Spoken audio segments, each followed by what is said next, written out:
Oh, there's every part of me, from my hair to my toes, miss my friendship with Eddie and Alex Van Halen. I think Alex and I are probably still good friends. Eddie and I, we hit a real hard bump in the road. It's kind of like, you know, a relationship with a, you know, with a partner, and you know, and things go so wrong, you just don't feel like you could ever let that go, you know. But we'll see. I mean, because I think I can let anything go. I don't know if Eddie can let anything go. Maybe he can. But right now, there's a lot of resentment built up. It's almost like there's so much anger that I don't even want to run into him. I used to always say, oh, you know, if I ran into him somewhere, it'd be like, oh, Eddie, how you doing? Big hugs and kisses. I don't think it'd be like that right now. I think it'd be like, you know, you did this and you did that. We'd get in each other's face. It got real ugly. Unfortunately, when I wrote my book, I had to say it all, because in my whole life, what do? I go through life, I run into fans. Oh man, I loved you in Van Halen. You were the best guy. You know, of course, they tell me I was the best guy in Van Halen, and tell the other guy he was the best guy, whatever. But truth of the matter is they say, why can't you and Eddie get, man, you guys, you know, I'm going, you don't understand, you know, like, so when I wrote my book, I wanted to clarify that. I just wanted to throw that out the window. Don't ever ask me again why I'm not in Van Halen. I was thrown out.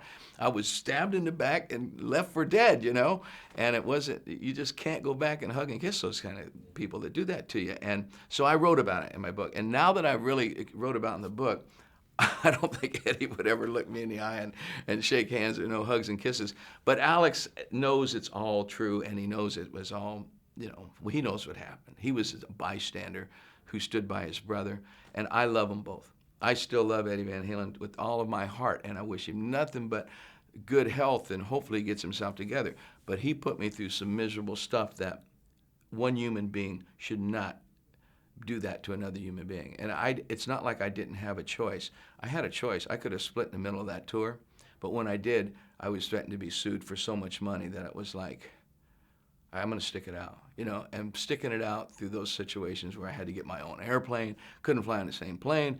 He was in this dressing room in the arena. I was in the farthest one over there they could get, you know, and it was like every night sitting there looking at the clock, it's time to go on, Michael Anthony and I, and we'd hear Eddie's guitar go, I said, okay, he made it. Let's go. Walk out on stage like that every night, you know, waiting, make sure the guy can make it, you know, neck ringing. But it's all good. I love him. I really do love him. My friendship and the songs and music we made makes up for all of that, if he would be willing to, you know, say, hey, let's let it go. Let's let it go. Great. But I'm not looking to get back in that band. Chickafoot's my Van Halen.